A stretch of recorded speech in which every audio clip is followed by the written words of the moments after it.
Welcome to Shukla study point. आप सभी का स्वागत है आपके अपने YouTube channel Shukla study point में। मैं शिवम शुक्ला आप सभी दोस्तों का हार्दिक स्वागत करता हूं। आज के वीडियो के माध्यम से हम लोग चर्चा करेंगे समाजशास्त्र के पेपर 1 के बारे में। और पेपर 1 का नाम है आपका पॉइनियर्स ऑफ सोशियोलॉजी, यानी कि भारतीय समाजशास्त्र के जो पथ प्रदर्शक रहे हैं या जो प्रणेता रहे हैं उन विद्वानों के बारे में हमको पढ़ना है। ठीक है, तो उन्हीं विद्वानों में से एक है GS घुरिये, गोविंद सदाशिवराव घुरिये इनका पूरा नाम है। तो इन्हीं के बारे में आज की वीडियो के माध्यम से हम जानेंगे और आपकी परीक्षा में कौन से प्रश्न इनसे रिलेटेड आते हैं, दीर्घ उत्तरीय, लघु उत्तरीय और अति लघु उत्तरीय में, उन सभी चीज़ों के बारे में जानने का प्रयास करेंगे। इसके साथ ही साथ अगर आपकी परीक्षा ऑब्जेक्टिव भी होती है तो यहाँ से आपको बहुत सारे प्रश्न जो होंगे जो ऑब्जेक्टिव बन रहे होंगे उसको भी मैं बताऊंगा, तो ऑब्जेक्टिव भी यहाँ से आपका तैयार होगा। यानी अगर आपको मैं एक शब्द में बताऊं, ये पेपर 1 है और इसके अलावा चैप्टर नंबर 1 है। चैप्टर नंबर 1 में आपको GS घुरिये के बारे में पढ़ना है। गोविंद सदाशिवराव घुरिये, आपको यहाँ पर फोटो दिख रही होगी महोदय की, तो बहुत अच्छे विद्वान हैं। और आपको बता दूं बम्बई विश्वविद्यालय के प्रोफेसर रहे हैं। ये बहुत ही नाम कमाया है समाजशास्त्र के क्षेत्र में। GS घुरिये ने जाति पर इन्होंने बहुत ज़्यादा काम किया है। ठीक है, यानी कास्ट क्लास पर बहुत ज़्यादा काम किया है, यानी कि वर्ग की अवधारणा दी है इन्होंने, जाति के बारे में बताया है। इंडियन साधुज नाम की एक पुस्तक लिखी जो बहुत ही ज़्यादा फेमस है। ऐसे तमाम प्रकार की विचारधाराओं से एक प्रकार से लसोलैस है GS घुरिये। GS घुरिये की बात करें तो इनका नाम जो है बम्बई विश्वविद्यालय के प्रोफेसर के तौर पर तो जाना ही जाता है। इसके साथ ही साथ भारतीय समाजशास्त्रियों में अगर देखें तो इनका नाम अग्रगण्य है, मतलब कि ये एक प्रकार से अग्रणी प्रणेताओं में से एक माने जाते हैं GS घुरिये। GS घुरिये को कहीं कहीं पर समाजशास्त्र के जनक के रूप में भी देखा जाता है, साथ ही साथ राधा कमल मुखर्जी वगैरह को। तो ये सब बड़े जबरदस्त विद्वान हैं। भारतीय समाजशास्त्रियों में इनका नाम बहुत ही एक प्रकार से उल्लेखनीय है और बहुत ही योगदान दिया इन्होंने GS घुरिये महोदय ने। किसमें GS घुरिये ने योगदान दिया है? समाजशास्त्र के डेवलपमेंट में, समाजशास्त्र में।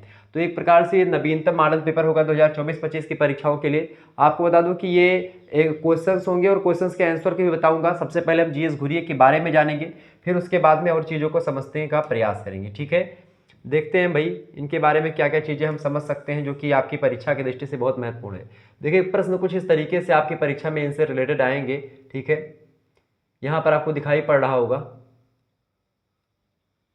चले, प्रश्न आपकी स्क्रीन पर आ चुका है, बिल्कुल देखेंगे। प्रश्न है आपका कि GS घुरिये के संक्षिप्त जीवन परिचय। तो ये भी प्रश्न आपसे बन सकता है। अब यहाँ पर ऑब्जेक्टिव में कई सारे प्रश्न बनेंगे। जन्म कब हुआ था, मृत्यु कब हुई थी, और ऐसे तमाम प्रकार के प्रश्न। बम्बई विश्वविद्यालय में दाखिला कब लिया, किस विश्वविद्यालय के प्रोफेसर रहे हैं, कौन सी पुस्तक इनकी रही, तो उन सभी को समझेंगे तो बहुत सारे ऑब्जेक्टिव बनेंगे। जीवन परिचय देते हुए इनकी रचनाओं की विवेचना कीजिए। तो यानी रचनाओं की विवेचना तो हम यहाँ पर समझेंगे। इसके अलावा और भी एक आध दो प्रश्नों को मैंने रखा है जो कि इनके सिद्धांतों से रिलेटेड हैं। जैसे इन्होंने जो एक प्रकार से सिद्धांत दिए हैं, वो कौन कौन से सिद्धांत दिए हैं उनके बारे में हम चर्चा करने का प्रयास करेंगे। ठीक है, तो आज GS घुरिये के बारे में हम चर्चा करेंगे चैप्टर नंबर 1 में। सेकंड चैप्टर में हम लोग राधा कमल मुखर्जी के बारे में चर्चा कर लेंगे। ऐसे से आपको जो इंपॉर्टेंट समाजशास्त्री हैं उनके बारे में आपको चर्चा कर दूंगा और समस्त सिलेबस भी आपका कंप्लीट हो जाएगा। एक वीडियो में और बनाऊंगा। अब तो डिजिटल बोर्ड आ चुका है, बहुत ही आसान हो गया है पढ़ाना। तो आपको मैं एक ही वीडियो में संपूर्ण सिलेबस को कवर करने का प्रयास करूंगा, यानी कि कुछ कुछ बातें, यानी कि एक ही वीडियो में GS घुरिये से लेकर के और जितने भी समाजशास्त्री आपके पाठ्यक्रम में हैं सबको एक वीडियो में समाहित करने का प्रयास करूंगा। बहरहाल यहाँ पर हम समझते हैं। देखिए, गोविंद सदाशिवराव घुरिये जी की बात की जाए तो इनका ये बौद्धिक और अकादमिक क्षेत्र में इनका बड़ा योगदान रहा है। बौद्धिक क्षेत्र मतलब कि इन्होंने एक प्रकार से ज्ञान के क्षेत्र में काफ़ी काम किया है। ज्ञान मतलब कि इन्होंने भारतीय समाजशास्त्री के साथ ही साथ ये बड़े अच्छे दार्शनिक भी माने जाते हैं। अकादमिक के क्षेत्र में मतलब कि इन्होंने प्रोफेसर रहे हैं, चूँकि तो BA MA सभी को पढ़ाया होगा बच्चों को। बहुत अच्छा काम किया है GS घुरिये जी ने। तो इस तरीके से इन्होंने बहुत सारा काम किया है अपने क्षेत्र में। ठीक है, GS घुरिये ने, ये बात आप ध्यान रखेंगे। ओके, तो हम समझने का प्रयास करते हैं। तो GS घुरिये की बात की, गोविंद सदाशिवराव घुरिये, इनका बौद्धिक जो एक प्रकार से जीवन रहा है वो बहुत ही प्रबल और बहुत ही सार्थक रहा है। इसके अलावा अकादमिक क्षेत्र में यानी BA BSc, मतलब कि BA के क्षेत्र में, MA के क्षेत्र में, PhD के क्षेत्र में बहुत ज़्यादा एक प्रकार से योगदान दिया है। बम्बई विश्वविद्यालय के प्रोफेसर रहे हैं, तो इनका बड़ा नाम है। भारतीय समाजशास्त्र में उनका अपूर्व योगदान है, मतलब बहुत ज़्यादा योगदान है। घुरिये को भारतीय समाजशास्त्र का जनक कहा जाता है। भारतीय समाजशास्त्र के जनक की बात आती है तो कई बार आप लोग इस प्रश्न को गलत कर देते हैं ऑब्जेक्टिव परीक्षाओं की दृष्टि से कर देखिए। क्योंकि जब आप भारतीय समाजशास्त्र के जनक की बात करते हैं तो राधा कमल मुखर्जी का भी नाम आता है और जीएस घुरिये का भी नाम आता है। बहरहाल दोनों की बात करें, दोनों ने बहुत ही इंपॉर्टेंट भूमिका निभाई है समाजशास्त्र में और दोनों को माना जाता है। तो भारतीय समाजशास्त्रियों में से या भारतीय समाजशास्त्र के जनकों में से एक हैं ये, ऐसा बोले तो ज़्यादा उचित होगा। ठीक है, तो जीएस घुरिये को भारतीय समाजशास्त्र का जनक भी कहा जाता है। समाजशास्त्री रचनात्मकता यानी कि जो सोशो एक प्रकार से लॉजी से रिलेटेड जो क्रिएटिविटी होती है उसके भी एक प्रकार से वे भारतीय प्रतीक माने जाते हैं। यानी भारत की दृष्टि से अगर देखें या विश्व स्तर पर भी देखें तो बहुत ज़्यादा इन्होंने एक प्रकार से समाजशास्त्र में अपना नाम कमाया है। क्लियर। इसके अलावा स्वतंत्रता के बाद भारतीय समाजशास्त्र की नई पीढ़ी के वे प्रेरणा स्रोत रहे हैं, यानी मोटिवेशन के स्रोत रहे हैं इनको देख करके, और बहुत सारे लोगों ने समाजशास्त्र का अध्ययन प्रारंभ किया, बहुत सारे शिष्य रहे इनके प्रिय। आपको बता दो भारत में समाजशास्त्र, वैसे समाजशास्त्र का जो उदय होता है 1838 ईस्वी में होता है। 1838 ईस्वी में एक विद्वान है, उनका नाम है अगस्त काम्टे। ठीक है, क्या नाम है? Auguste Comte. तो अगस्त काम्टे की अगर बात किया तो अगस्त काम्टे ने 1838 में समाज शास्त्र को क्या कहा था? सोशियोलॉजी नाम से संबोधित किया था। ठीक है, सोशियोलॉजी नाम से संबोधित किया था किसने? अगस्त काम्टे ने सबसे पहले। ठीक है, सोशियस और लोगास दो शब्दों से मिलकर के बनता है सोशियोलॉजी। फिर 1838 के बाद में, अच्छा उससे पहले 1838 के पहले समाजशास्त्र को सामाजिक भौतिकी के नाम से, सोशियो फिजिक्स के नाम से उसको जानते थे या सोशल फिजिक्स बोलते थे। ठीक है, तो ये अगस्त काम्टे ने जब इसको 1838 में नाम दिया तो ये एक प्रकार से समाजशास्त्र के जनक माने जाते हैं। किसके? अगस्त काम्टे कौन है? समाजशास्त्र के जनक है विश्व स्तर पर, मतलब समाजशास्त्र के जनक अगस्त काम्टे ही हैं। समाजशास्त्र के जनक है, फादर ऑफ सोशियोलॉजी हैं। ठीक है, लेकिन भारतीय स्तर पर अगर देखेंगे तो राधा कमल मुखर्जी और जीएस घुरिये का नाम अग्रगण्य है। ठीक है, यानी कि जनकों में से आते हैं। तो समाजशास्त्र के जनक हैं कौन? Auguste Comte. चूंकि 1838 में इन्होंने सोशियोलॉजी शब्द एक प्रकार से सोशियो फिजिक्स के स्थान पर दिया, तो इस तरीके से इनको हम जानते हैं। तो अब आप देखेंगे भारत में उस समय जब भारत में समाजशास्त्र का उदय हुआ उस समय भारत में एक प्रकार से आज़ादी भारत को नहीं मिली थी। यानी कि उस समय भारत औपनिवेशिक चंगुल में जकड़ा हुआ था। यानी उस समय भारत जो था अपना, ये अंग्रेजों के अधीन था। अंग्रेज अपने यहाँ पर कब्जा किए हुए थे। धीरे धीरे करके आप देखें 1838 के बाद में फिर एक विशिष्ट विषय के रूप में 1900 के 18वीं शताब्दी में जो है प्रकार समाजशास्त्र आता है। लेकिन बेसिकली अगर बात की 1914 ईस्वी में, सबसे पहले 1914 ईस्वी में बम्बई विश्वविद्यालय में ही, जहाँ पर ये पढ़ा रहे थे, जहाँ के प्रोफेसर थे, उसी विश्वविद्यालय में सबसे पहले समाजशास्त्र का अध्ययन एक पृथक विषय के रूप में, एक विशिष्ट विषय के रूप में समाजशास्त्र का अध्ययन बम्बई विश्वविद्यालय में 1914 ईस्वी में प्रारंभ किया गया, जिसमें जीएस घुरिये और राधा कमल मुखर्जी का बहुत योगदान रहा है। ठीक है, तो ये है एक प्रकार से राधा कमल। इसीलिए 1914 में आपको बता रहा हूँ, क्योंकि 1914 में आप देखेंगे गांधी जी भी एक प्रकार से सक्रिय नहीं थे राजनीति में। उस समय समाजशास्त्र के माध्यम से भारतीय एक प्रकार से जो मस्तिष्क है उसका प्रचार प्रसार पूरे के पूरे संसार में कर रहे थे।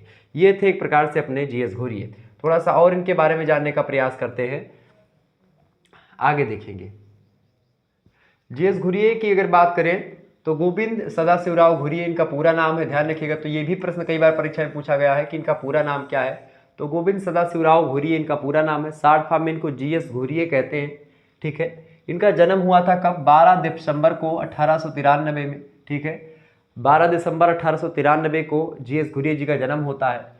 ये सारस्वत ब्राह्मण, एक ब्राह्मण की कैटेगरी है, ब्राह्मण का एक प्रकार है सारस्वत ब्राह्मण। ठीक है, तो सारस्वत ब्राह्मण परिवार में इनका जन्म हुआ था। खास करके ये ब्राह्मण महाराष्ट्र वगैरह में पाए जाते हैं। सारस्वत ब्राह्मण की बात की तो महाराष्ट्र के में मिलते हैं अधिकतर। तो महाराष्ट्र के एक गांव है, यानी एक स्थान है मालवान। मालवान स्थान पर एक प्रकार से इनका जन्म हुआ था 1893 में। 12 दिसंबर को इनकी बर्थडे डेट है, यानी कि बर्थडे पड़ता है जीएस घुरिये जी का। ब्राह्मण जाति से, ब्राह्मण वर्ण से थे। 91 वर्ष की अवस्था में 1983 में उनका बम्बई में देहावसान हो जाता है। ठीक है, इनका देहावसान कब हो जाता है? 1983 में इनका देहावसान हो जाता है। कितने साल के थे जब ये? 91 वर्ष के एक प्रकार से इनकी आयु थी। 91 वर्ष इन्होंने बहुत ज़्यादा योग, 91 वर्ष मतलब 91 वर्ष के बाद में एक प्रकार से इनका देहावसान हो। देहावसान का मतलब होता है मृत्यु। ठीक है, तो इनकी मृत्यु हो गई। देहावसान का मतलब देह खत्म हो गई, लेकिन जो महान विद्वान होते हैं, जो बड़े विचारक होते हैं, फिलोसोफर होते हैं, या जो बहुत एक प्रकार से जिन्होंने बहुत ज़्यादा ख्याति प्राप्त की किसी क्षेत्र में, उनका एक प्रकार से उनकी मृत्यु नहीं होती, उनका देहावसान होता है, उनकी देह का अंत होता है, उनका देहांत होता है, ठीक है। उनका एक प्रकार से आत्मा जो होती है, उन्होंने जो किया है उसके लिए वो हमेशा अमर रहते हैं। तो ये है जीएस घुरिये, ठीक है। आपको बता दूं इसके बाद में सन 1916 ईस्वी में आप देखेंगे, थोड़ा सा इनके बारे में जाने। 1916 और 1918 ईस्वी में अंग्रेजी और संस्कृत, यानी कि 1916 में अंग्रेजी और 1918 में संस्कृत में प्रथम श्रेणी में इन्होंने परीक्षा पास करी। इसके अलावा जीएस घुरिये ने हेडन के निर्देशन में, हेडन विद्वान है, उनके निर्देशन में, उनके एक प्रकार से डायरेक्शन में इन्होंने race and caste in India, रेस माने क्या होता है, रेस का फुल फॉर्म होता है RACE, रेस का मतलब होता है प्रजाति। क्या होता है रेस का मतलब, क्या होता है भैया, रेस का मतलब होता है प्रजाति, यानी कि प्रजाति, ठीक है। रेस एंड, रेस माने प्रजाति यानी प्रजाति, एंड माने और, कास्ट माने होता है कास्ट, ठीक है। कास्ट शब्द जो होता है ये है कास्ट, तो कास्ट का मतलब क्या होता है जाति, ठीक है, जाति। तो इन्होंने क्या किया, इन्होंने रेस यानी प्रजाति एंड जाति, यानी कि जाति एंड प्रजाति इंडिया की जो है उन पर इन्होंने एक प्रकार से PhD की उपाधि करी। इन्होंने जाति और प्रजातियों पर बहुत ज़्यादा PhD करी है। अब प्रजातियों में जनजातियों को भी आप शामिल कर सकते हैं, ठीक है। तो इन्होंने क्या किया, किस मुद्दे पर PhD करी भैया, इन्होंने race and caste in India, race and caste in India, यहाँ पर इन आप लगा सकते हैं, इन इंडिया, यानी कि रेस यानी प्रजाति एंड जाति, ठीक है, इंडिया की, ठीक है, या ऑफ इंडिया। तो इसमें इन्होंने क्या किया है, इस टॉपिक पर इन्होंने क्या किया है, PhD करा है, ठीक है, इन्होंने PhD करा है। इसके अलावा उपाधि PhD की प्राप्त करी। फिर उसके बाद में आप देखेंगे, थोड़ा सा और आगे देखते हैं, CK आगडेन, ये भी विद्वान है। CK आगडेन की एक पुस्तक थी, उस पुस्तक का नाम है हिस्ट्री ऑफ सिविलाइजेशन। सिविलाइजेशन का मतलब क्या होता है, सिविलाइजेशन का मतलब होता है सभ्यता। क्या होता है, बहुत बारीकी से समझेंगे क्योंकि मैं आपको बहुत ही इंपॉर्टेंट चीज़ें बता रहा हूँ। तो सिविलाइजेशन का मतलब होता है सभ्यता। तो हिस्ट्री ऑफ सिविलाइजेशन यानी कि सभ्यता का इतिहास पुस्तक जो लिखी थी, किसने लिखी है, CK आगडेन ने लिखी। तो प्रश्न आपसे ऑब्जेक्टिव में बन सकता है कि जो है हिस्ट्री ऑफ सिविलाइजेशन पुस्तक के लेखक कौन है, तो आप क्या बताओगे, आप बताओगे कि इस पुस्तक को लिखा है CK जो है आगडेन ने, ठीक है। आपसे पूछेगा कि इन्होंने PhD की उपाधि किस टॉपिक पर करी है, तो आप बताएंगे race and caste in India पुस्तक पर करी है, मतलब उस पर करी है, इस टॉपिक पर। आपसे पूछेगा कि किसके निर्देशन में करा है, तो हेडन के निर्देशन में करा है। आपसे पूछेगा इनकी उम्र कितनी थी, 91 वर्ष थी। मृत्यु कब हुई, 1983 में। जन्म कब हुआ, 12 दिसंबर 1893 में। किस जाति के थे, तो सारस्वत ब्राह्मण जाति के थे, ठीक। कहाँ पर जन्म हुआ था, महाराष्ट्र के मालवान नामक स्थान पर। तो ऐसे तमाम प्रकार के ऑब्जेक्टिव प्रश्न आपसे यहाँ से तैयार होंगे, ठीक है।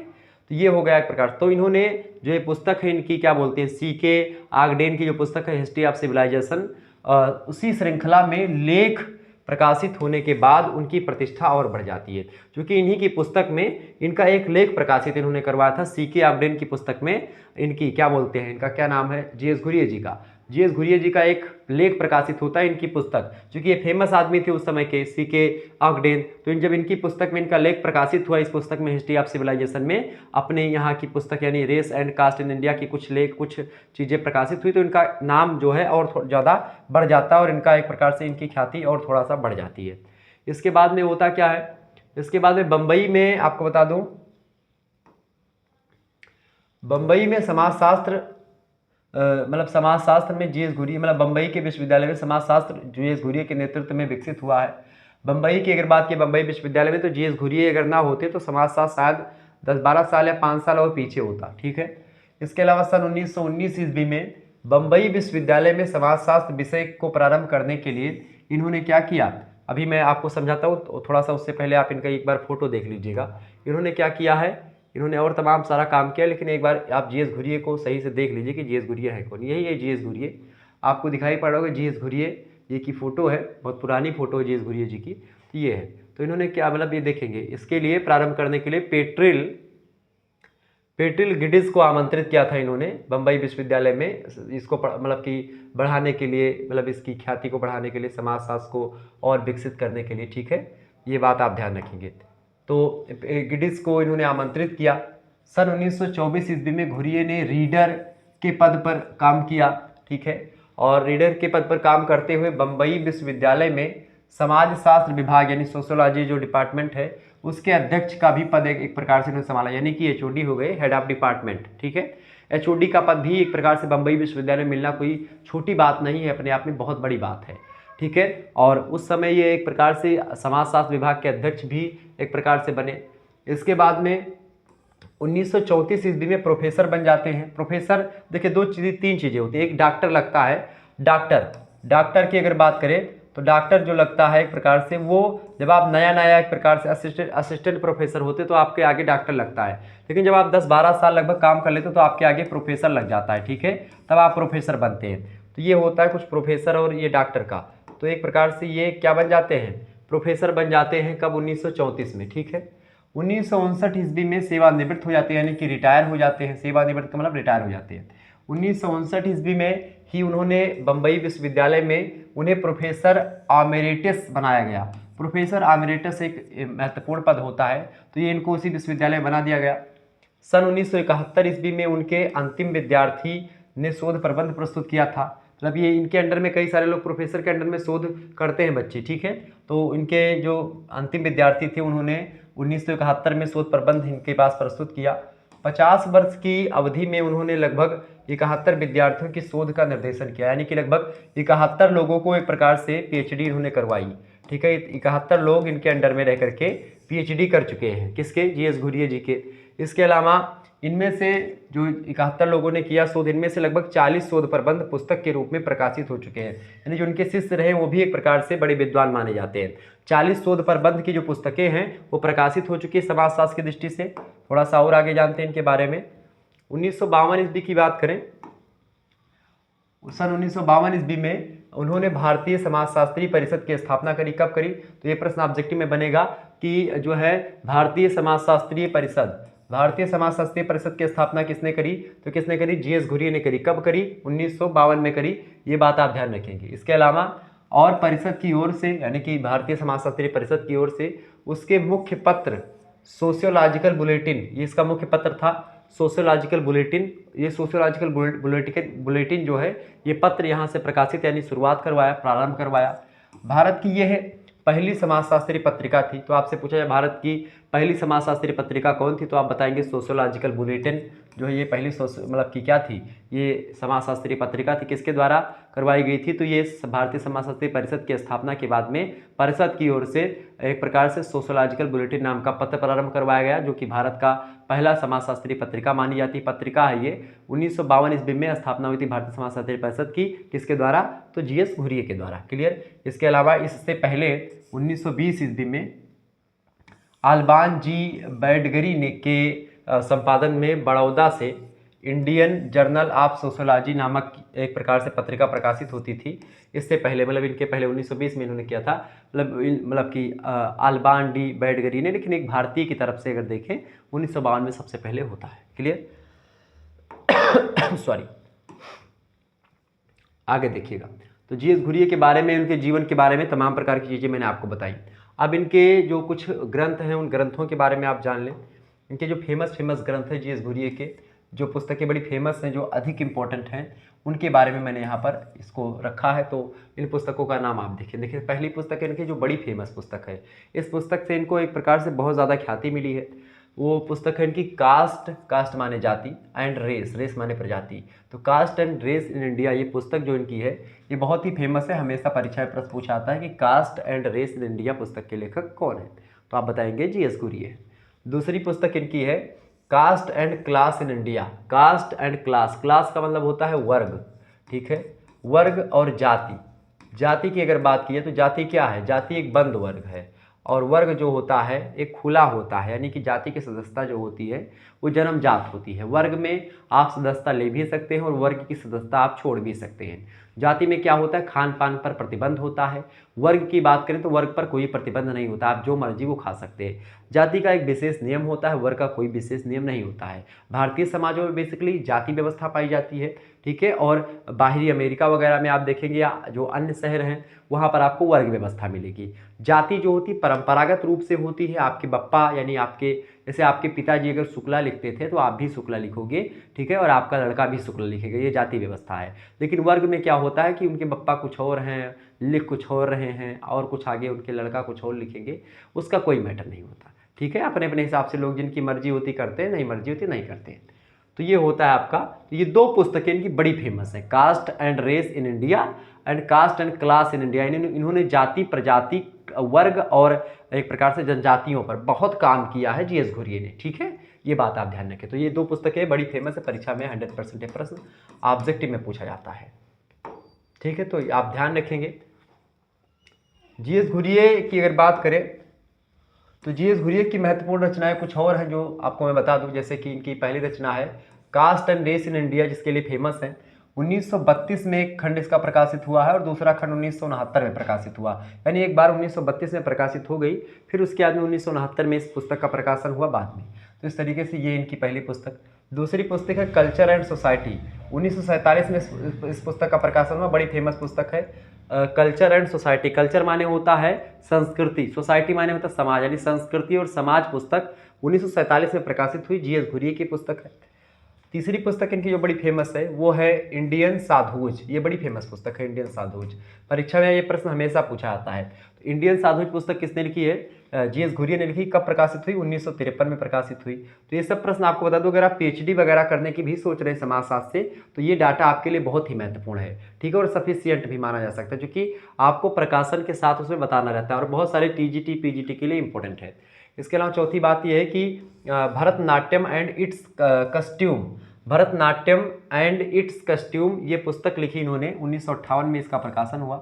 पुस्तक इंपॉर्टेंट है, समाजशास्त्र की दृष्टि से ज़्यादा नहीं है, लेकिन फिर भी बहुत इंपॉर्टेंट पुस्तक है। और लघु उत्तरी में प्रश्न या दीर्घ उत्तरी में आपसे पूछेगा तो ऐसे पूछेगा कि भाई 4-5 पुस्तकों के नाम कम से कम आपको याद होने चाहिए। ठीक है, तो नोट डाउन कर लीजिएगा इसका।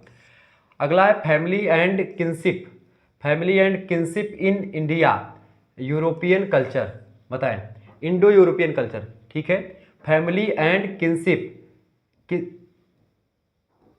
किनशिप का मतलब जानते हैं, यहाँ पर किनशिप थोड़ा सा कर लेंगे, किनशिप ये थोड़ा सा किनशिप लिख नहीं गया है,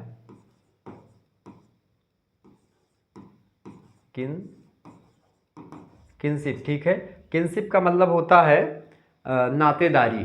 किनशिप का मतलब जानते हैं क्या होता है? नातेदारी व्यवस्था। ठीक है, जैसे रिश्तेदार नात। तो family and kinship Indo European culture, यानी कि इंडिया एंड यूरोपियन कल्चर में जो एक प्रकार से फैमिली की व्यवस्था है और जो नातेदारी या रिश्तेदारी की व्यवस्था है वो कैसी है, उस पर इन्होंने पुस्तक लिखी। 1955 में एक पुस्तक मतलब एक खंड प्रकाशित होता है, एक 1951 में ही हो गया था। तो इस तरीके से पुस्तक है इनकी। ठीक है, सॉरी भैया मत गिरो यार, बड़ा महंगा है सब कुछ सामान इतनी मेहनत से। तो ये हो गया आपका family and kinship Indo European culture, ये पुस्तक ध्यान रखिएगा, परीक्षा में आ सकता है। अगली पुस्तक इनकी है, अगली पुस्तक है 6वीं नंबर, सिटीज़ एंड सिविलाइजेशन। ठीक है, सिटीज़ एंड सिविलाइजेशन 1962 में इन्होंने पुस्तक लिखी, बड़ी फेमस पुस्तक है। नगरीय व्यवस्था पर भी अच्छा काम किया है, नगरीय और ग्रामीण समुदाय पर अपने विचार दिए, अभी मैंने उस पर प्रश्न रखा हुआ है, समझेंगे। ठीक है, इसके अलावा इनकी अगली पुस्तक है गुड्स एंड मैन, गुड्स एक प्रकार से या गॉड्स एंड मैन, 1962 में इस पुस्तक का प्रकाशन हुआ। ये पुस्तक इंपॉर्टेंट है, परीक्षा में ये प्रश्न पूछा भी गया था एक बार। ठीक है, आगे देखेंगे। अगला है आपका anatomy of a rural urban community. Rural मतलब होता है ग्रामीण, अर्बन माने होता है शहरी, यानी कि ग्रामीण शहरी समुदाय के बारे में इन्होंने पुस्तक लिखी, 1962 में प्रकाशन हुआ, बड़ी ज़बरदस्त पुस्तक है। इस प्रश्न से रिलेटेड आपकी परीक्षा में प्रश्न आएगा, ध्यान रखिएगा। इसके अलावा रिलीजियस कॉन्शियसनेस, 1965 में इस पुस्तक का प्रकाशन हुआ। और इसके बाद में इन्होंने जो अगली पुस्तक लिखी, 10वीं पुस्तक इंडियन कस्ट्यूम पर पुस्तक लिखी है इन्होंने, 1966 में इंडियन कस्ट्यूम नाम की पुस्तक लिखी है शीर्षक से। तो इस तरीके से इनकी पुस्तकें हो गई, इनकी रचनाएं हो गई जीएस घुरिये की। तो ये जीएस घुरिये के बारे में कुछ बातें मैंने आपको बताई, उनकी रचनाओं के बारे में बताया और भी चीज़ों के बारे में बताया। अब यहाँ पर थोड़ी सी और चीज़ों को हम समझने का प्रयास करेंगे। एक प्रश्न और आपकी परीक्षा में जीएस घुरिये से बनने का चांस बहुत ज़्यादा है और मुझे लगा कि आपको ये बताना चाहिए, तो मैंने सोचा बिल्कुल, और जो मुझे लगता है कि भाई ये आएगा वही मैं आपको मॉडल पेपर में देता हूँ और वो प्रश्न आपकी परीक्षा में आ जाता है और आप लोग जो है बहुत ज़्यादा प्रभावित भी होते हैं उससे। तो इसको हम जानने का प्रयास करेंगे। ठीक है, बहुत ही बारीकी के साथ अध्ययन कर रहे हैं हम लोग और ऐसे ही करते भी रहेंगे। चलें देखें, प्रश्न आपका है ग्राम्य नगरीय समुदाय के संदर्भ में, एक मिनट में थोड़ा सा कलर नीला ले लो, डार्क नीला। देखिए, ग्राम्य नगरीय जीवन या समुदाय के संदर्भ में जीएस घुरिये के विचारों की विवेचना कीजिए। ग्रामीण नगरीय संबंध या समुदाय के बारे में जीएस घुरिये के क्या विचार है, यानी ग्राम और नगर के बीच में क्या संबंध होता है। गांव वगैरह की बात की तो वहाँ पर जनसंख्या विरल होती है, आप लोग ये पहले से भी जानते हैं। गांव में क्या होते हैं, अनौपचारिक संबंध होते हैं। अनौपचारिक संबंध के मतलब क्या होता है, अनौपचारिक सुन के डराओ ना कि अनौपचारिक बहुत बड़ा शब्द है ना, कुछ नहीं, टेंशन ले ही ना आइए जब तक शुक्ला स्टडी पॉइंट से। आपको बताइए अनौपचारिक के मतलब होते हैं जैसे गांव वगैरह में आप देखो संबंध जो होते हैं वो कोनो जैसे मालिक को वो एकदम एकदम वेल अप टू डेट वो नहीं रहता है। इसका मतलब ये है कि गांव का समझ से आपके पिता पुत्र का संबंध, चाचा भतीजा का संबंध, ठीक है, मामा और भतीजे का संबंध, इस तरीके का गांव वगैरह में कि भैया उन्हों चाचा हो, इस तरीके से संबंध रहता है कि कोई स्वार्थ सिद्धि नहीं होती उसमें। लेकिन शहरों में क्या होता है, एक अधिकारी है उसका कर्मचारी है, तो ये औपचारिक संबंध हो गया, यानी कि एक अधिकारी का एक कर्मचारी से संबंध जो होता है वो औपचारिक संबंध होता है, ठीक है। तो वो होता है औपचारिक। तो शहरों में औपचारिक संबंध होता है, गांव में अनौपचारिक संबंध होता है। गांव की जनसंख्या विरल होती, शहरों की जनसंख्या घनी होती है। गांव में एक प्रकार से जो मुख्य व्यवसाय होता है वो कृषि, पशुपालन और एक प्रकार से लकड़ी वगैरह काटना जंगल से, ये होता है। और आपको बता दूं कि शहरों में उद्योगों पर आधारित शहर होते हैं, वहाँ पर कृषि बहुत कम होती है, कृषि होती ही नहीं है, नहीं के बराबर होती है। लेकिन गाँव में आप देखेंगे जो मुख्य व्यवसाय है वो कृषि और पशुपालन ही है। क्लियर। इसके अलावा आप देखेंगे गांव की अगर बात की जाए तो गांव में जो होता है वो प्राथमिक संबंध पाया जाता है और शहरों में द्वितीयक संबंध पाए जाते हैं। प्राथमिक संबंध का मतलब होता है कि एक दूसरे से वैसे जुड़े हुए हैं, कोई ये नहीं कि भाई वो उनके नौकर के रूप में काम कर रहे हैं या ऐसे तमाम प्रकार के बॉस कोई है, कोई अधिकारी है, कोई उससे नीचे, ऐसा कुछ नहीं होता है। गाँव में सब लोग एक प्रकार से स्वतंत्र भावना से रहते हैं, एक साथ मिलजुल करके। तो यहाँ पर प्राथमिक संबंध होता है, द्वितीयक संबंध शहरों में आपको देखने को मिलता है। क्या कौन कर रहा है उससे कोई मतलब नहीं है। आप पड़े हैं सड़क पे तो कोई बोलने वाला आपसे है नहीं। अगर आप कोई दूसरा जा करके उठाने को सोचेगा भी तो लोग बोलेंगे कि जो है इनका रोज का यही काम है, ठीक है, तो आप फिर हट जाएंगे पीछे। जब मैं पहली बार शहर गया तो मुझे एक प्रकार से जब बहुत सारे लोग पड़े रहते हैं सड़क पे तो मुझे बड़ी दया लगी, तो मैंने दौड़ के उठाना चाहा, तब तक तमाम सारे लोगों ने मुझे मना किया कि आप इनको मत उठाइए, इनका रोज का यही काम है। लेकिन क्या होता है कि आप उसी समय उसको नहीं उठाते, फिर चले जाते हैं अपने काम में व्यस्त रह जाते हैं।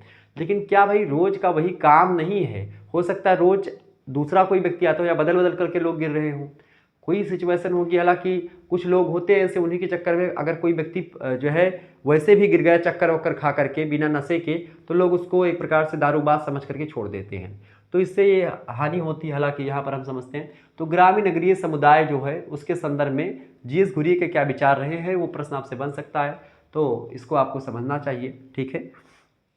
वीडियो को लाइक और शेयर कर दीजिएगा, बहुत ही महत्वपूर्ण है। देखिए जीएस घुरिये की बात की तो घुरिये की ग्रामीण शहरीकरण की प्रक्रिया में जो है दिलचस्पी इनकी बड़ी ज़्यादा रही है। ग्रामीण शहरीकरण की प्रक्रिया में, ग्रामीण शहरीकरण का मतलब होता है कि गांव के लोग या गांव, आप देखेंगे धीरे धीरे ये अर्बनाइजेशन, ये शहरीकरण का मतलब क्या था, अर्बनाइजेशन, यानी गांव धीरे धीरे शहरों में कन्वर्ट हो रहा है। यानी गांव के बदलते परिवेश, गांव में ही भी आज आप देख रहे हैं कि जैसे कि मैं आपको बताऊं, गांव में भी अब लोग एक प्रकार से पानी की टंकी लगवा रहे हैं। गांव में भी चूंकि पानी गांव में नल से जब निकलता है तो टंकी लगवाने का जरूरत है। ऐसे ही तमाम प्रकार की चीज़ें होती हैं। अब टंकी में गरम गरम पानी से नहाते हैं, मोटर चलाते हैं, मतलब ये तो चलिए मोटर चलाना तो एक आम बात है, लेकिन टंकी का कोई मतलब नहीं होता है, ठीक है। तो गरम गरम पानी आता है, एकदम गंदा पानी, उसको पानी इकट्ठा करके जब आपके धरातल में पृथ्वी के अंदर नल से पानी निकल रहा है, अब हम लोगों के घर में 100 फुट पे बोरिंग है, बढ़िया सरकारी नल की जो आता है, ठीक है, जो इंडियन मार्क का नल 100 फुट बोरिंग है, बढ़िया उसको चलाओ और शुद्ध पानी पियो एकदम से, ठीक है। तो हालांकि उससे मतलब वो जो आरओ वाला होता है उसके टक्कर का पानी तो नहीं निकलता है, लेकिन थोड़ा सा उसके आसपास का पानी निकलता है, ठीक है, ये बात ध्यान रखिएगा। तो जीएस घुरिये जो है ग्रामीण शहरीकरण की प्रक्रिया में इनकी दिलचस्पी रही है, यानी ग्रामीण मतलब ग्राम जो होता है किस तरीके से शहरों में कन्वर्ट होता है, वही शहरीकरण की प्रक्रिया होती है। तो उस प्रक्रिया में दिलचस्पी थी। उनका एक प्रकार से मानना था जीएस घुरिये का कि भारत में शहरीकरण जो है वो औद्योगिक विकास का परिणाम नहीं है।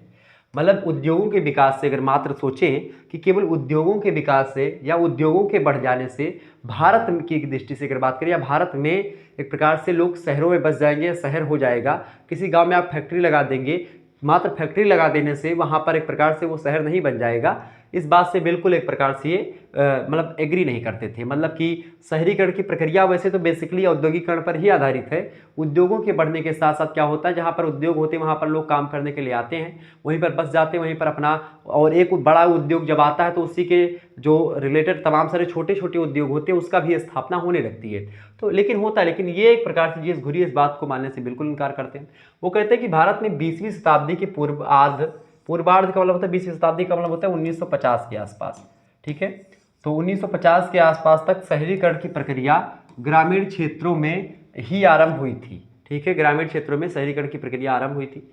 उन्होंने इसकी पुष्टि में कुछ संस्कृत ग्रंथों और दस्तावेजों के उदाहरण देकर के भी स्पष्ट किया कि सुदूर सुदूर माने बहुत दूर जो गांव हैं, उन गांवों में बाजार की आवश्यकता के कारण से शहरी क्षेत्रों का विकास हुआ। यानी कि गांव में आप देखते हैं, गांव से लगभग 3 से 4 किलोमीटर या 5 किलोमीटर की दूरी पर एक प्रकार से एक बाजार होती है, और उस बाजार में एक प्रकार से आप देखते हैं एक बढ़िया सा रोड गई होती है, उसके किनारे किनारे दुकानें होती हैं, वहाँ पर मंडी लगती है, सब्जी की, गल्ले की, ऐसे तमाम प्रकार की मंडी लगती है, और तमाम प्रकार की दुकानें होती हैं, वहाँ पर हर एक चीज़ मिलती है। तो ये एक प्रकार से इन्होंने बताया कि गाँव में एक प्रकार से आवश्यकता पड़ती मार्केट की, शहरों की, और एक प्रकार से मार्केट के लोग मार्केट बनाते तो मार्केट धीरे धीरे करते करके क्या बन जाता है, शहर बनने लगता है। मात्र उद्योगों के विकास के लिए नहीं, दैनिक आवश्यकता के लिए बाजार की जरूरत पड़ती है, ठीक है। जैसे हमारे घर से 3 किलोमीटर दूरी पर बाजार है हमारा, तो वहाँ पर जैसे हम लोगों को जब खरीदना होता तो मैं बाजार जाता हूँ 3 किलोमीटर दूरी पर, ठीक है। तो ये होता है गाँव में, क्लियर। तो इसके कारण शहरी क्षेत्रों का विकास हुआ है कि गाँव में बाजार की आवश्यकता हुई, और इसके कारण से क्या हुआ, शहरी क्षेत्रों का विकास हुआ, ये इन्होंने बताया। दूसरे शब्दों में कहते हैं इसी बात को जीएस घुरिये, यहाँ पर आप देखेंगे दूसरे शब्दों में कृषि व्यवस्था के विस्तार, यानी कृषि व्यवस्था जैसे जैसे बढ़ती गई उसके कारण से आवश्यकता से अधिक अनाज पैदावार होने लगी। आवश्यकता से, चूंकि पहले बैल से लोग खेती करते थे, 1968 और 67 के आसपास हरित क्रांति की हई जो खाद्यान्न विकास में एक आमूलचूल परिवर्तन कर गई। उस समय आप देखेंगे 1967-68 में, पहले उससे पहले गेहूं 1 कुंटल में मुश्किल से 1 कुंटल गेहूं 1 बीघे में हो जाता था, या 50 किलो ही निकलता था। अब क्या हो गया है, अब 1 कुंटल गेहूं जो एक प्रकार से 1 कुंटल गेहूं ने 1 बीघे में लगभग 4 से 5 कुंटल गेहूं निकल रहे हैं आज, ठीक है। तो इसका कारण क्या है, इसका कारण यही है कि ये जो एक प्रकार से गेहूं आज निकल रहा है, ये हरित क्रांति का परिणाम है। तो आप देखेंगे कि अनाज पैदावार जब ज़्यादा होने लगी तो लोगों को उसको बेचने के लिए मार्केट की ज़रूरत हुई, या मार्केट का अनुभव लोग करने लगे, तो उसी को बेचने के लिए मार्केट का विकास हुआ, और धीरे धीरे करके शहरों में बदलता चला गया। तो कई ग्रामीण क्षेत्रों में किसी बड़े गांव के एक भाग को मंडी या बाजार में बदल दिया जाता था। इसके फलस्वरूप ऐसे क्षेत्रों में कस्बों का निर्माण हो गया। कस्बा गाँव से थोड़ा बड़ा इलाका कस्बा कहलाता था, और उस जिसमें धीरे धीरे करके क्या हुआ, प्रशासनिक यानी वहाँ पर पुलिस थाना बन गया, न्यायिक यानी पुलिस थाना के अलावा वहाँ पर कोई कचहरी वगैरह बन गई।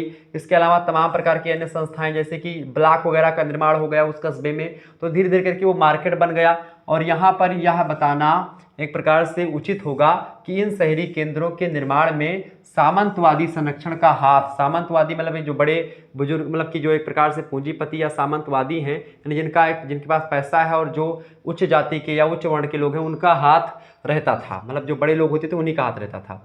इसके अलावा अतीत में यानी पुराने काल में शहरी दरबारों की रेशमी कपड़ों, हथियारों, आभूषणों, धातु और मतलब धातु की जो शिल्पकारी थी वो सब आप देखते हैं, ये सब एक प्रकार से होता था बाजारों में भी पहले, ठीक है। शिल्प कृतियों की मांग के कारण से क्या हुआ कि आप देखेंगे धीरे धीरे करके शहरों का विकास होता गया। मांग के कारण से क्या हुआ, वाराणसी, ठीक है, कांचीपुरम, इसके अलावा जयपुर, मुरादाबाद जैसे शहरी केंद्रों का विकास होता गया, और इस तरीके से गांव जो भारत के थे वो शहरों में कन्वर्ट होते गए। तो ये एक प्रकार से शहरों की प्रक्रिया के हिसाब से उन्होंने बताया कि मात्र ये कह देने से या मात्र इतना समझने से कि एक प्रकार से उद्योगों के विकास से केवल हुआ है, तो ऐसा नहीं हुआ है। उन्होंने पूरा खुल करके बताया, और उन्होंने एक प्रकार, चूंकि भारतीय समाजशास्त्री हैं तो भारत की सिचुएशन को उन्होंने समझा, और भारतीय गांव किस तरीके से शहरों में बदले। भारतीय गांव पहले कस्बे में बदला, कस्बे से मार्केट बना, मार्केट से एक प्रकार से फिर वो और उद्योग बनते गए, और इस तरीके से पूरा शहर बन गया। तो मात्र उद्योगों से शहरों का निर्माण नहीं हुआ है, बल्कि उसके पीछे और कई चीजें रही हैं। संक्षेप में जीएस घुरिये की दृष्टि में ग्रामीण शहरीकरण का कारण जो रहा है, गांव की स्थानीय आवश्यकताएं ही थी, यानी जो गांव की स्थानीय आवश्यकताएं थी, यानी रिक्वायरमेंट जो थी, उसके कारण से शहरों की उत्पत्ति होती गई। आपको बता दूं कि आवश्यकता ही आविष्कार की जननी है, और ऐसी स्थिति में जब आवश्यकता आविष्कार की जननी है तो एक प्रकार से जीएस घुरिये ने जो कहा वो एक प्रकार से आवश्यकता को उन्होंने इंपॉर्टेंस दिया कि स्थानीय लोगों की जो रिक्वायरमेंट थी, आवश्यकताएं थी, उन्हीं आवश्यकताओं की पूर्ति के कारण से तमाम प्रकार के काम होते गए और धीरे धीरे शहरों का विकास होता गया। ब्रिटिश उपनिवेश, यानी कि जब ब्रिटिश यहाँ पर एक प्रकार से थे, भारत पर ब्रिटिश लोगों का शासन था उस समय, काव्य के दौरान, मतलब काल ब्रिटिश उपनिवेश काल के दौरान, यानी उस समय महानगरीय केंद्रों के विकास से भारतीय शहरी जीवन में बदलाव आया, और अब ये छोटे बड़े शहर कृषि उत्पादन और हस्तशिल्प, हस्त मतलब जो हाथों से बनाने वाली जो कलाएं हैं वो, उनकी वस्तुओं की खपत के क्षेत्र एक प्रकार से नहीं रहे थे, क्योंकि जब ब्रिटिश एक प्रकार से भारत में आए तो हस्तकला, जो भारत के लोग चरखा चलाते थे, हाथों से हथकरघा वगैरह, यानी हाथों से सारी चीज़ें बनाते थे, अब वो सब डिमांड खत्म होने लगी धीरे धीरे। अब क्या हुआ, मशीनों का विकास हुआ, चूँकि वहाँ पर यूरोप की कंट्रीज़ में क्या था कि आदमी होते नहीं थे। अब यूरोप के कंट्रीज़ में जब आदमी नहीं होते थे मेरे भैया, वहाँ पर क्या थे, आदमी होते नहीं थे, तो वहाँ पर आदमी होते नहीं थे ब्रिटिश में, तो वहाँ पर जनसंख्या कम थी। भारत में जनसंख्या कभी कम नहीं हुई, भारत में जनसंख्या ठीक ठाक मात्रा में शुरुआत से ही रही है। तो यहाँ पर चूंकि रिक्वायरमेंट ज़्यादा मशीनों की थी नहीं, लेकिन क्या किया कि उन लोगों ने मशीनों की, चूंकि जो 100 लोग काम करते हैं, एक मशीन जो है 100 लोगों का काम अकेले करती है और कम समय में करती है। लेकिन जब यहाँ पर मशीनें आ गई, बहुत सारी लगवा दिया ब्रिटिश सरकार ने, मतलब जो भारत पर शासन कर रहे थे उस समय उन लोगों ने, तो क्या हुआ कि यहाँ पर क्या हुआ, बेरोजगारी अपने चरम पर पहुंच गई, भूखमरी फैल गई, क्योंकि जो लोग एक प्रकार से कुछ कमा खा रहे थे, अब उनका काम धंधा सब चौपट हो गया, और इस तरीके से धीरे धीरे मशीनों का विकास हुआ, और फिर उसके बाद में फिर वो एक प्रकार से शहरों में परिवर्तित हो गया। एक मिनट,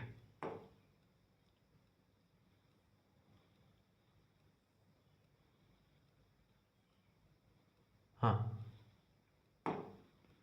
तो कृषि उत्पादन और हस्तशिल्प की वस्तुओं की खपत के क्षेत्र नहीं रहे थे, बल्कि वे प्रमुख निर्माण केंद्र बना लिया था। इसके साथ ही साथ वे ग्रामीण क्षेत्र औद्योगिक उत्पादों की खपत के केंद्र बन गए। इस प्रकार महानगर केंद्र ग्रामीण अर्थव्यवस्था पर हावी हो गए, यानी महानगर जो थे वो एक प्रकार से ग्रामीण अर्थव्यवस्था पर हावी हो गए, और इस तरीके से धीरे धीरे ग्रामीण अर्थव्यवस्था को भी एक प्रकार से नगरीय अर्थव्यवस्था में कन्वर्ट करने के पीछे भाग पड़ी, और इस तरीके से गांव जो हुआ वो शहरों में बदलता चला गया, और इस तरीके से बड़े बड़े शहरों का विकास हुआ। जीएस घुरिये ने सन 1957 ईस्वी में महाराष्ट्र के पुणे जिले में लोनीकांड गांव एक पड़ता है, मतलब पड़ता था, तो उसी लोनीकांड गांव का अध्ययन किया किसने, घुरिये ने। तो आपसे पूछेगा जीएस घुरिये ने महाराष्ट्र के किस गांव का अध्ययन किया, तो महाराष्ट्र में एक पूना जिला पड़ता है, पुणे, तो पुणे जिले में पड़ता है लोनीकांड, मतलब लोनीकांड नाम का गाँव, उसका अध्ययन किया, और इसका उद्देश्य सामाजिक ढांचे की निरंतरता को उभार कर प्रस्तुत करना था।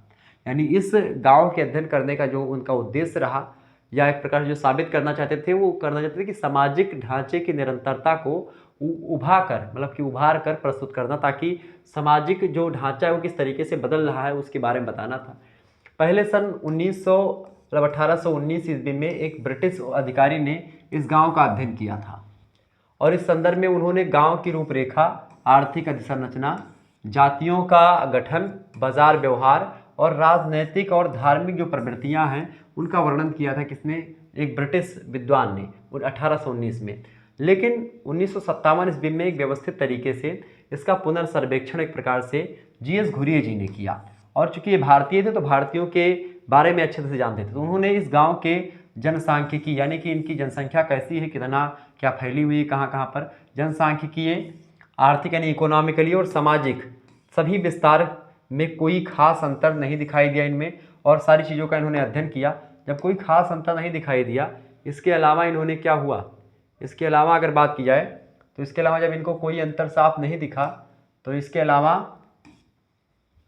घुरिये ने देखा कि गांव की जो रूपरेखा है वो प्राचीन काल के एक लेख में उल्लिखित विवरण से मेल खाती थी, और उन्होंने यह भी देखा कि गांव में कोई सुनिश्चित सामाजिक संरचना भी नहीं थी, और वहाँ सामाजिक ढांचा बिखरा हुआ था, पूरा का पूरा जो सामाजिक स्ट्रक्चर होता है, सोशल स्ट्रक्चर, वो पूरा का पूरा बिखरा हुआ था। ठीक है, तो इसके बावजूद आप देखेंगे यह गांव एक व्यवहारिक एक प्रकार से इकाई के रूप में क्या हुआ, जीवित रहा। तो इस गांव का इन्होंने अध्ययन किया और इस गांव के अध्ययन के परिणाम स्वरूप इन्होंने एक प्रकार से कैसे विकास हुआ है पूरा उसको उन्होंने बताने का प्रयास किया। तो इस तरीके से आप लोगों ने ये समझा तमाम प्रकार की चीज़ों को, ठीक है। तो ये आपका क्या हो गया भैया, ये हो गया आपका जो है ये पूरा का पूरा चैप्टर नंबर 1, जिसके बारे में मैंने आपको बताया। तो जीएस घुरिये से रिलेटेड ये सब प्रश्न आपकी परीक्षा की दृष्टि से बहुत ही महत्वपूर्ण थे। वैसे जीएस घुरिये ने कास्ट, क्लास यानी जाति वगैरह पर बहुत काम किया है। जाति वगैरह मतलब जाति के बारे में मैंने विस्तार मतलब थोड़ी बहुत चीज़ें आपको बता दी, जाति और वर्ग में अंतर भी आपको बता दिया था, ठीक है। तो ये एक प्रकार से आप लोगों ने जीएस घुरिये से रिलेटेड चीज़ों को समझा। तो आज चैप्टर नंबर 1 के बारे में मैंने बताया, तो इतना ही अगर आप जान जाएंगे जीएस घुरिये के बारे में तो आप बहुत अच्छा लिख पाएंगे और परीक्षा की दृष्टि से बहुत महत्वपूर्ण होगा। बाकी अगर आपको इस तरीके से और वीडियो चाहिए, एक बात मैं आपसे कमेंट में पूछने का प्रयास कर रहा हूँ। थोड़ा सा मेरा चेहरा अभी काला आ रहा है, लेकिन अगर आप कहें तो मैं 10-12 दिनों के अंदर इस संपूर्ण सिलेबस को कवर करने का प्रयास करूँगा। तो आप सभी लोग अगर कमेंट करेंगे तो और भी सब्जेक्ट की वीडियो आपको इस तरीके से मिलती रहेगी। क्या आपको ये पढ़ाने का तरीका मेरा अच्छा लगा, और अगर कोई त्रुटि रह रही है तो उसको भी बताने का प्रयास करेंगे। बाकी ऐसे ही प्रश्न आपकी परीक्षा में आते हैं और मैंने जहाँ तक एनालिसिस किया है पिछले 5 से 6 वर्षों से मैं 2017 से लगातार आपको पढ़ा रहा हूँ। और इस दौरान आपको बता दूं कि मुझे जो अनुभव मैंने किया वो यही अनुभव किया कि ऐसे ही प्रश्न आपकी परीक्षा में आते हैं। आप लोग इसके तो एक प्रकार से गवाही हैं। मॉडल पेपर आप लोगों ने देखे होंगे, लगभग 5 सेमेस्टर आप हमारे साथ पढ़ चुके हैं, तो निश्चित तौर पर आपको विश्वास होगा और पढ़िए। और ये जीएस घुरिये से ऐसे प्रश्न आपकी परीक्षा में आएंगे। तो पेपर 1 चैप्टर नंबर 1 आज की वीडियो के माध्यम से मैंने चर्चा किया। चैप्टर 2 भी ऐसे में चर्चा कर दूंगा, मतलब जो इंपॉर्टेंट चीज़ें होंगी, इंपॉर्टेंट क्वेश्चन होंगे, उनके बारे में बेसिकली आपको बता दूंगा, ठीक है। तो फिर मिलते हैं नेक्स्ट वीडियो में, तब तक के लिए जय हिंद, जय भारत। आप सभी का बहुत बहुत धन्यवाद हमारे जुड़ने के लिए। इसी प्रकार से प्यार बनाए रखेंगे। वीडियो को लाइक और चैनल को सब्सक्राइब कर दीजिएगा। एक बात और, अगर आपको को करिकुलर से रिलेटेड वीडियो देखनी है तो आप सभी लोगों को मैं कई वीडियो बता चुका हूं, तो को करिकुलर मास्टर यूट्यूब चैनल है, उसको आप सब्सक्राइब कर लीजिएगा, ठीक है। को करिकुलर मास्टर यूट्यूब चैनल, और आप हमको इंस्टाग्राम पर भी फॉलो कर सकते हैं, ओके, शुक्ला स्टडी पॉइंट के नाम से, और टेलीग्राम पर भी शुक्ला स्टडी पॉइंट की आईडी है, तो आप उसको भी एक प्रकार से उसको ज्वाइन कर लेंगे। तो एक प्रकार से वहाँ पर मैं और व्यवस्थित करूँगा, तो कुछ दिनों में हो सकता है PDF वगैरह भी वहाँ पर सेंड करवा दूँ, ठीक है। धन्यवाद, मिलते हैं नेक्स्ट वीडियो में।